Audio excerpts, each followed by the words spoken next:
Welcome to health time. Joint problems అనగానే ఒక orthopaedic surgeon దగ్గరికి వెళ్ళడమే మనకు తెలుసు. కానీ జాయింట్ ప్రాబ్లమ్స్లో అంటే కీళ్ళకి సంబంధించిన సమస్యల్లో ఆటో ఇమ్యూన్ డిజార్డర్స్ కూడా ఉంటూ ఉంటాయి. ఖచ్చితమైన కారణం తెలియకుండా వేధించే ఈ సమస్యల్లో రుమటాయిడ్ ఆర్థరైటిస్ అంటే కీళ్ళవాతం ఉంటూ ఉంటుంది, లూపస్ ఉంటుంది, కొంచెం రేర్గా జాగ్రన్స్ అనే సమస్య కూడా ఉంటుంది. అసలు ఈ జాగ్రన్స్ అంటే ఏంటి? ఇది ఒక ఆటో ఇమ్యూన్ డిజార్డరా? లక్షణాలు ఎలా ఉంటాయి? ఎంతమందిలో వచ్చే రిస్క్ ఉంటుంది? స్త్రీలలో ఈ సమస్య ఎక్కువ, ట్రీట్మెంట్స్ ఎలాంటివి ఉంటూ ఉంటాయి? అసలు ఒక రుమటాలజిస్ట్ని ఎప్పుడు కాంటాక్ట్ అవ్వాల్సి ఉంటుంది? ఈ వివరాలన్నీ అందించడానికి శ్రీకర హాస్పిటల్స్ రుమటాలజిస్ట్ డాక్టర్ దీప్తి చల్లా గారు మనతో ఉన్నారు. ఆమెను అడిగి మరిన్ని విషయాలు తెలుసుకుందాం. హలో అండి, welcome to the show. Hello అండి, థ్యాంక్ యూ. చాలా మందికి రుమటాలజీ అనే సబ్జెక్ట్ మీద పెద్దగా అవగాహన ఉండదండి, ఒకసారి క్లియర్గా చెప్తారా? రుమటాలజీ అంటే అది మెడిసిన్ ఒక సూపర్ స్పెషాలిటీ అండి. మనం ఎంబీబీఎస్ తర్వాత మెడిసిన్ ఎలా చేస్తామో ఇది మెడిసిన్ తర్వాత 3 years సూపర్ స్పెషాలిటీ. రుమటాలజీ అన్న సబ్జెక్ట్ వచ్చేసి మస్క్యులోస్కెలిటల్ అంటే మన కీళ్ళు, కండరాలు, ఎముకలుని బాధించే జబ్బుల గురించి డీల్ చేస్తుంది.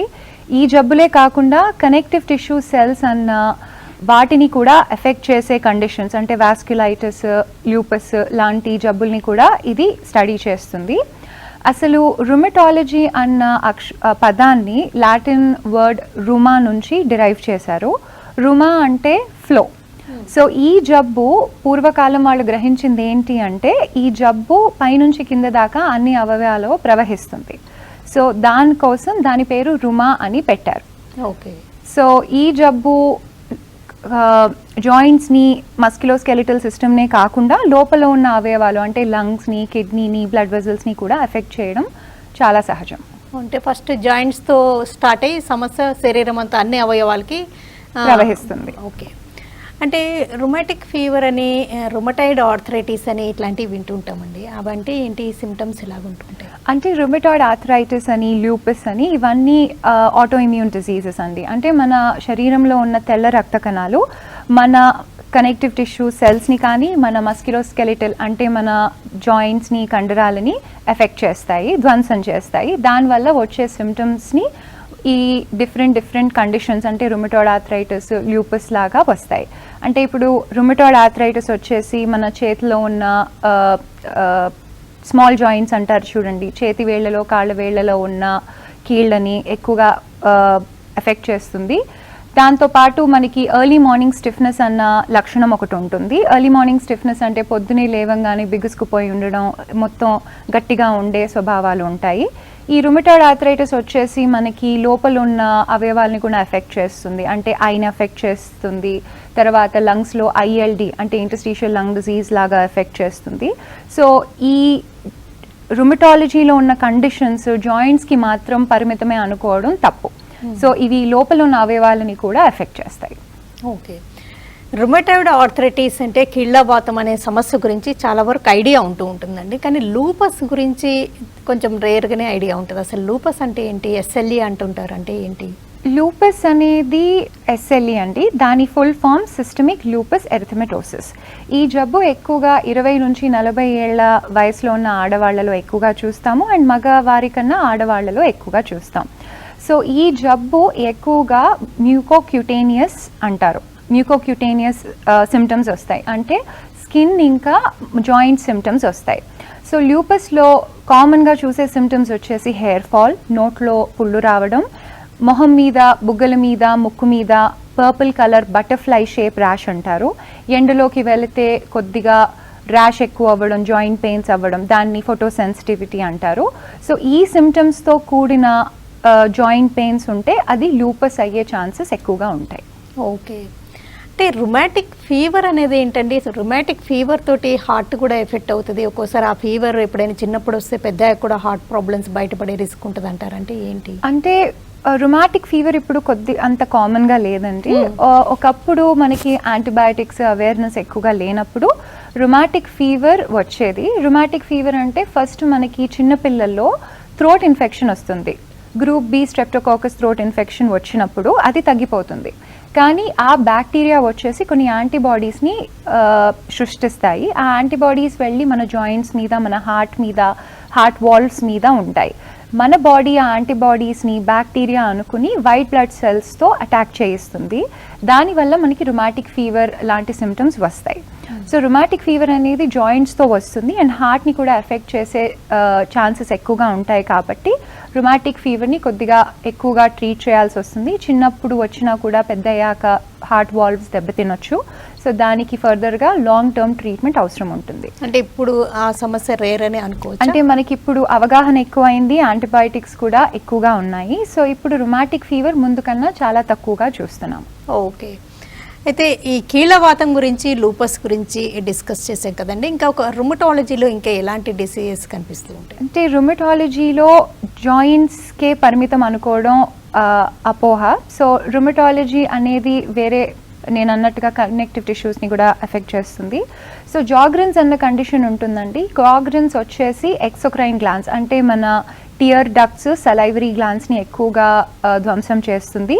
దాని సిమ్టమ్స్ వచ్చేసి నోరు పొడారిపోవడం, కళ్ళు పొడారిపోవడం, తర్వాత కీళ్ళ నొప్పులు, కీళ్ళ వాపులు, అలసటగా ఎక్కువగా ఉంటాయి. జాగ్రెన్స్ కూడా ఆడవాళ్లలోనే ఎక్కువగా చూస్తాము. తర్వాత ఎక్కువగా చూడకపోయినా స్క్లీరోడర్మా అన్న ఒక ఇంపార్టెంట్ కండిషన్ కూడా ఉంటుంది. స్క్లీరోడర్మాలో చర్మం మొత్తం గట్టి పడిపోవడం, ఏదైనా పని చేసుకున్నప్పుడు, ఏదైనా మనము తడి తగిలినప్పుడు వేళ్ళు తెల్లగా నీలంగా కలర్ మారడం, లంగ్స్ కిడ్నీస్ ఎఫెక్ట్ అవ్వడం ఈ కండిషన్లో ఉంటాయి. వాస్క్యులైటిస్ అని ఇంకొక రేర్ కండిషన్ ఉంటుందండి. అది బ్లడ్ వెజల్స్ని ఎఫెక్ట్ చేస్తుంది. సో అది ఏ బ్లడ్ వెజల్ ఎఫెక్ట్ చేస్తుందో దాన్ని బట్టి మనకి ఆ సిమ్టమ్స్ వస్తాయి. అంటే ఇప్పుడు లంగ్స్ వైపు వెళ్ళే బ్లడ్ వెజల్స్ ఎఫెక్ట్ అయితే లంగ్లోని సిమ్టమ్స్, కిడ్నీ వైపు వెళ్ళే బ్లడ్ వెజల్స్ ఎఫెక్ట్ అయితే కిడ్నీలోని సిమ్టమ్స్ వస్తాయి. కాల్ చూద్దామండి.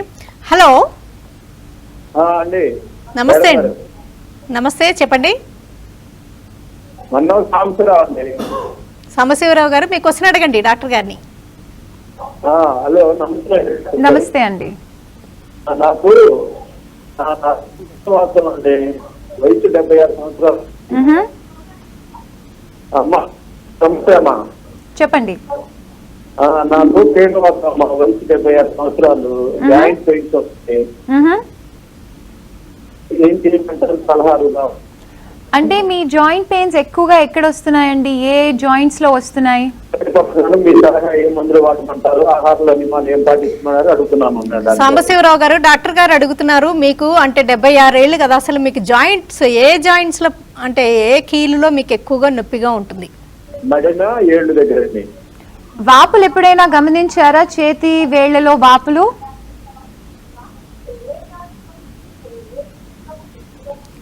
మోకాళ్ళు అండి, గిలకలు, వాపులు లేవండి, రాలేదు. పొద్దున పూట సిమ్టమ్స్, పొద్దున పూట మీ నొప్పులు ఎక్కువగా ఉంటాయా? అవునండి డాక్టర్. ఓకే, మీరు ఏదైనా డాక్టర్ని దీనికి ముందు సంప్రదించారా? ఓకే, అంటే 76 ఇయర్స్లో అంటే ఇంత ముందే ఉండి ఇంకా ఇప్పుడు సివియర్ అయ్యి ఉండొచ్చు అంటారా?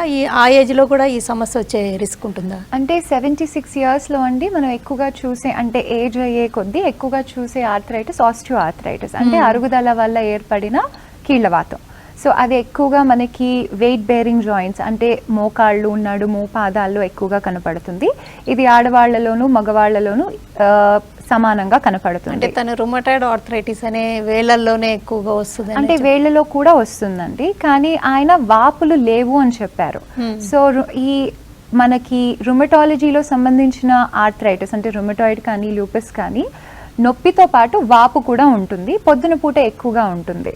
వాపు ఉండడం, ఒక్కోసారి రెడ్గా అవడం కూడా, రెడ్గా అవ్వడం, వెచ్చగా అవ్వడం, వాపు కనపడడం, మనకి ఏదైనా పని చేసుకోవడానికి ఇబ్బంది కలగడం, అవన్నీ జబ్బు లక్షణాలు. ఓకే, షార్ట్ బ్రేక్ తీసుకుందండి. బ్రేక్ తర్వాత ఆటో ఇమ్యూన్ డిజార్డర్స్కి ట్రీట్మెంట్ ఉంటుందా, అసలు మేనేజ్మెంటే చేస్తారా, క్యూర్ అవ్వడం సాధ్యమా, ఈ జాగ్రెయిన్స్ అంటే లక్షణాలు ఏ?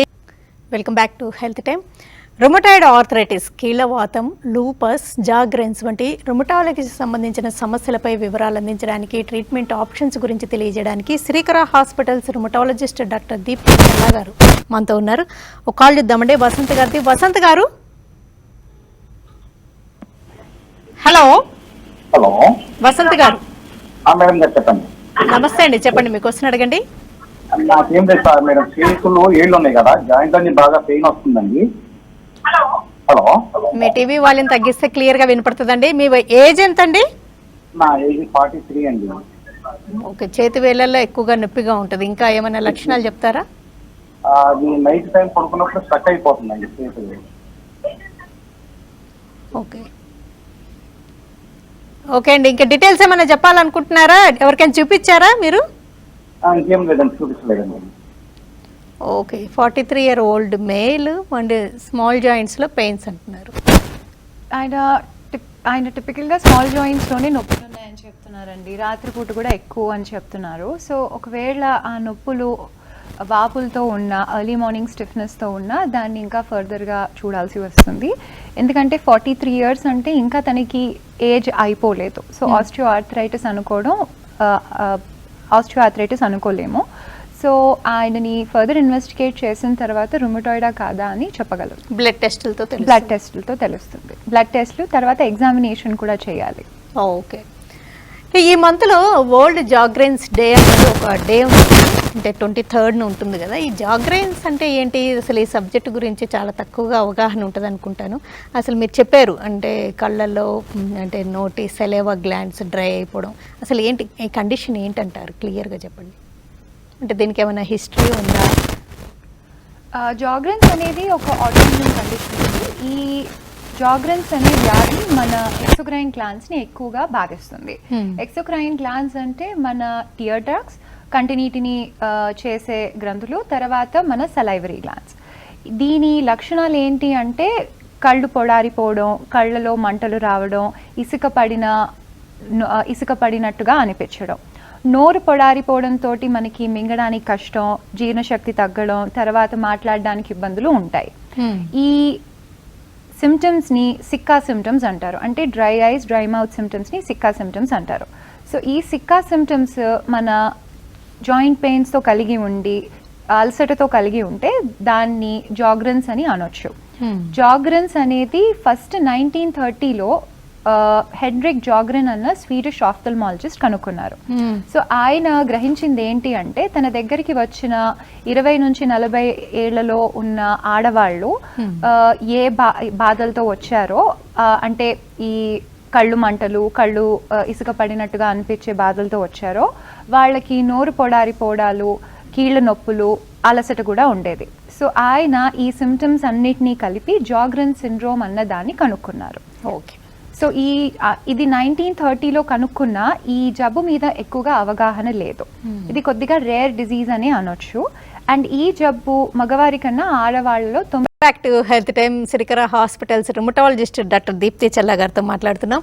అంటే జాగ్రైన్స్ అనే డిసీజ్ అంటే 9 times ఉమెన్లో ఎక్కువ అని చెప్పారు. అంటే అసలు ఎంతమందిలో ఒకళ్ళలో వచ్చే ఛాన్స్ ఉంటుంది అంటారు? ఉమెన్ అయినా అంటే ఇప్పుడు 10 మంది పేషెంట్స్లో 9 మంది పేషెంట్స్ ఆడవాళ్ళు అయి ఉంటారు. అండ్ ఇంకొకటి మనం గ్రహించాల్సింది ఏంటి అంటే జాగ్రెన్స్ అన్న జబ్బు దానంతట అదే రావచ్చు, లేకపోతే ఇంకో జబ్బులో భాగంగా రావచ్చు. జాగ్రెన్స్ తనంతట తాను వచ్చిన జబ్బుని ప్రైమరీ జాగ్రెన్స్ అంటారు. ఇంకొక జబ్బుతో వస్తే దాన్ని సెకండరీ జాగ్రెన్స్ అంటారు. ఇప్పుడు జాగ్రెన్స్తో పాటు ఉన్న కండిషన్స్ వచ్చేసి రుమటాయిడ్ ఆర్థరైటిస్, లూపస్. ఈ జబ్బులు కూడా ఆడవాళ్లలోనే ఎక్కువగా చూస్తాము. సో ఇది ఆడవాళ్లలో ఎందుకు ఎక్కువగా వస్తుంది అన్నది ఇంకా నిర్ధారణ అవ్వలేదు. కానీ హార్మోన్స్ వల్ల రిలేటెడా, ఆటో ఇమ్యూన్ డిస్ట్రక్షన్ ఈ వయసులో ఉన్న ఆడవాళ్లలో ఎక్కువగా అవుతుందా అని అనుకుంటున్నారు. అంటే మీరు ఈ జాగ్రెన్స్లో ప్రధానమైన సిమ్టమ్స్ ఏమన్నారు? కళ్ళల్లో డ్రై ఐస్ ఉండడం అండ్ నోరు తడారిపోవడం, అంటే డ్రైగా మౌత్, ఇవి చాలా కామన్గా కనిపించే సిమ్టమ్స్. నవడేస్ ల్యాప్టాప్స్ అవి ఎక్కువగా ఎలక్ట్రానిక్ గ్యాడ్జెట్స్ వాడే వాళ్ళలో కూడా కళ్ళల్లో ఇసుకేసినట్టుంది అనుకుంటూ ఉంటారు. అంటే ఎట్లా పొరబడే అవకాశం ఉండదంటారా ఈ సమస్యని? ఇప్పుడు కళ్ళు పొడారిపోవడం, నోరు పొడారిపోవడం చాలా కామన్ సిమ్టమ్స్ అండి మీరు అన్నట్టుగా. అవి ఏమైనా మందులు వేసుకున్నా కూడా రావచ్చు, అవి వేరే కండిషన్స్ ఉన్నా కూడా రావచ్చు. కానీ ఈ నోరు పొడారిపోవడం, కళ్ళు పొడారిపోవడం, కీళ్ళ వాతంతో వస్తే, అలసటతోటి వస్తే అప్పుడు మీకు జాగ్రెన్స్ ఉండే అవకాశం ఉంది. సో దీనికి స్పెషల్ టెస్టింగ్ ఉంటుందండి, దాని పేరు ANA. సో ANA అనేది యాంటీ న్యూక్లియర్ యాంటీబాడీస్. ఆ యాంటీబాడీస్ చాలా రేర్గా ఉంటాయి. సో ఆ యాంటీబాడీస్ని మనము టెస్ట్ చేస్తే అవి పాజిటివ్ వస్తే ఈ సిమ్టమ్స్ ఉన్న వాళ్ళకి జాగ్రన్స్ ఉండే అవకాశాలు ఎక్కువగా ఉంటాయి. సో మనం ఈ సిమ్టమ్స్ ఉన్నంత మాత్రాన్నే జాగ్రన్స్ ఉంది అని మనం అనలేము. సో దీనికి స్పెషల్ టెస్ట్స్ కూడా ఉంటాయి. టెస్ట్ చేశాకే మనం జాగ్రన్స్ కండిషన్ని డయాగ్నోస్ చేయగలం. ఓకే, అంటే ఈ సమస్యను కూడా నెగ్లెక్ట్ చేసే కొద్దీ లోపల శరీర భాగాలు కూడా ఎఫెక్ట్ అయ్యే రిస్క్ ఉంటుంది. అవునండి, ఎందుకంటే ఈ ఎక్సోక్రైన్ గ్లాండ్స్ ఎఫెక్ట్ అయ్యే కొద్దీ మన కళ్ళు పొడారిపోతాయి. కళ్ళలో కంటిన్యూటీ చాలా ఇంపార్టెంట్. ఎందుకంటే ఏదైనా దుమ్ము పడినా ఏదైనా బ్యాక్టీరియా పడినా అది కళ్ళు నీరు తీసేస్తుంది. సో అది కళ్ళు పొడారిపోవడం వల్ల కంట్లో ఇన్ఫెక్షన్స్, కంట్లో కార్నియా అన్న ఏరియాలో అల్సర్స్ రావడం చాలా కామన్ ఈ జాగ్రన్స్ పేషెంట్స్లో. అదే నోరు పొడారిపోవడం వల్ల పళ్ళు పుచ్చిపోవడాలు, డెంటల్ ప్రాబ్లమ్స్, పళ్ళు ఊడిపో ప్రాబ్లమ్స్ కూడా చాలా ఎక్కువగా చూస్తాము. సో జీర్ణశక్తి కూడా చాలా తగ్గి మనకి గ్యాస్ట్రైటిస్ లాంటి సిమ్టమ్స్ వస్తాయి. ఇది పోను లంగ్స్ని కూడా ఎఫెక్ట్ అయ్యే ఛాన్సెస్ ఎక్కువగా ఉంటాయి. ఓకే, ఈ సమస్యకి అసలు అంటే ఈ ఆటోఇమ్యూన్ డిజార్డర్స్ అన్నిటికీ రుమటాయిడ్ ఆర్థరైటిస్ తీసుకున్నా, లూపస్ తీసుకున్నా, జాగ్రైన్స్ తీసుకున్నా, ఇవన్నీ ఆటోఇమ్యూన్ డిజార్డర్స్ కదండి. ఈ సమస్యలు ట్రీటబుల్లా లేకపోతే జస్ట్ మేనేజ్ చేస్తూ ఉంటారా? అన్ని ఆటోఇమ్యూన్ డిజీజెస్ క్యూరబుల్ అయితే కాదండి. క్యూర్ అంటే కంప్లీట్గా జబ్బుని తగ్గించడం. సో ఇది మన శరీరంలో ఉన్న తెల్ల కణాలు మన బాడీలో ఉన్న సిస్టమ్స్ని ఎఫెక్ట్ చేస్తున్నాయి కాబట్టి ఇవి మనం కంప్లీట్గా ఆపలేము. సో ఈ జబ్బులు కంట్రోల్ అయితే అవుతాయి కానీ క్యూర్ అయితే అవ్వవు. సో ఈ జబ్బులకి ట్రీట్మెంట్ కొద్దిగా లాంగ్ టర్మ్ తీసుకోవాల్సి వస్తుంది, కానీ జీవితాంతం మందులు తీసుకోవాల్సిన అవసరం ఉండదు. రెమిషన్ అన్న స్టేట్ ఒకటి ఉంటుంది. అంటే మందులు వేసుకుని జబ్బు తగ్గించుకొని కొన్ని రోజుల వరకు జబ్బు లేకుండా ఉండొచ్చు. దాన్ని రెమిషన్ అంటారు. ఓకే, కానీ ఈ సమస్యలన్నీ తీసుకుంటే ఎక్కువగా ఉమెన్లో ఉండడమే కాకుండా కొంచెం మిడిల్ ఏజ్ ఉమెన్ అంటే బిలో మిడిల్ ఏజ్ వాళ్ళలోనే ఎక్కువగా ఉంటున్నట్టుగా గమనిస్తున్నాం. అలానే ఉంటుందంటారా? అవునండి, ఇప్పుడు ఈ జబ్బులన్నీ 20 నుంచి 40 ఏళ్ల వయసులో ఆడవాళ్లలోనే ఎక్కువగా కనపడుతుంది. ఇది ఏజ్ అయిన ఆడవాళ్లలో ఎక్కువగా కనపడదు, ఇంకా మగవారిలో కూడా కనపడదు. కానీ కొన్ని రుమటలాజికల్ కండిషన్స్ ఉన్నాయండి, లైక్ యాంక్లోజింగ్ స్పాండిలైటిస్, అవి మగాళ్లలో ఎక్కువగా కనపడతాయి. ఓకే, అంటే సమస్య ఉంది అని గుర్తించి ఎర్లీగా ఒక రుమటాలజిస్ట్ని కన్సల్ట్ చేసి ట్రీట్మెంట్ ఎర్లీగా మొదలు పెడితే కంట్రోల్లో పెట్టడం సాధ్యమంటారా? అవునండి, చాలా మటుకు జబ్బు తొందరగా గ్రహిస్తే కంట్రోల్లో అయ్యే అవకాశం ఎక్కువగా ఉంటుంది.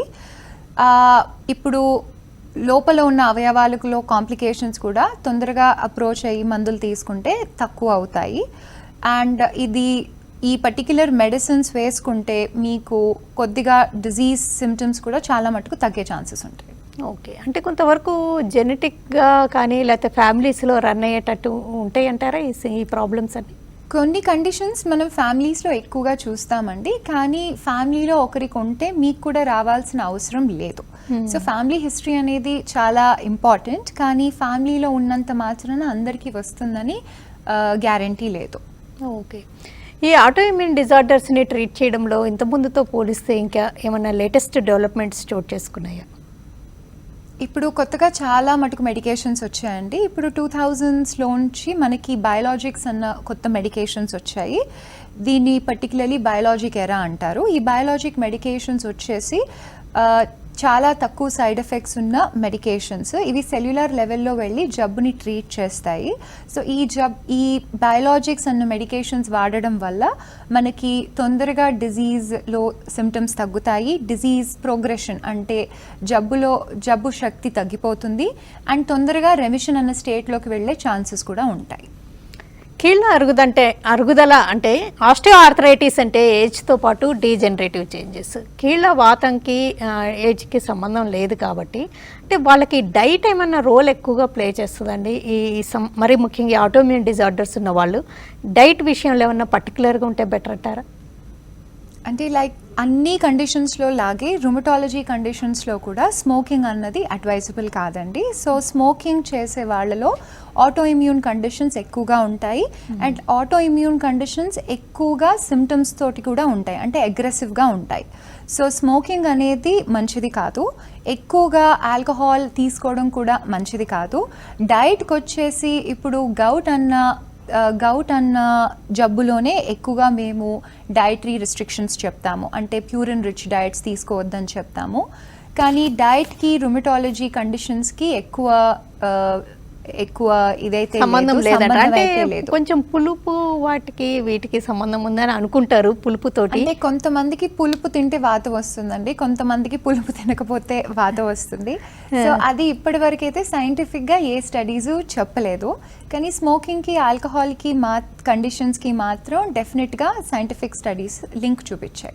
ఓకేనండి డాక్టర్ దీప్తి గారు, thanks a lot. Thank you so much అండి. కీళ్ళవాతం, రుమటాయిడ్ ఆర్థరైటిస్ కానీ, లేకపోతే మయోసైటిస్ కానీ, జాగ్రెన్స్ కానీ, లేకపోతే సిస్టమేటిక్ లూపస్ ఎరిథ్రమెటిసిస్ అంటే లూపస్ అనే కండిషన్స్, ఇలాంటివన్నీ ఆటో ఇమ్యూన్ డిజార్డర్స్ అని ఖచ్చితమైన కారణం తెలియకుండా మన శరీరం మీదనే అటాక్ చేసే ఈ సిమ్టమ్స్ని ఎంత ఎర్లీగా గుర్తిస్తే అంత తేలిగ్గా ట్రీట్మెంట్స్కి లొంగుతూ ఉంటాయి. కాబట్టి వీటి పట్ల అవగాహన పెంపొందించుకొని కళ్ళు బాగా తడారిపోతున్నా, నోరు బాగా డ్రైగా ఉంటున్నా, మరీ ముఖ్యంగా స్త్రీలు, మిడిల్ ఏజ్ ఉమెన్ ఈ సిమ్టమ్స్ని అసలు నెగ్లెక్ట్ చేయకపోతే లోపలి శరీర భాగాలు కూడా ఎఫెక్ట్ అయ్యే రిస్క్ ఉంటుంది. కాబట్టి అవగాహన పెంపొందించుకొని ముందుగానే ట్రీట్మెంట్స్ తీసుకుంటే బాగా కంట్రోల్లో పెట్టచ్చని డాక్టర్ దీప్తి చల్లా గారు శ్రీకర హాస్పిటల్స్ నుంచి తెలియజేశారు. ఇది వాళ్ళ health time. Keep watching TV5.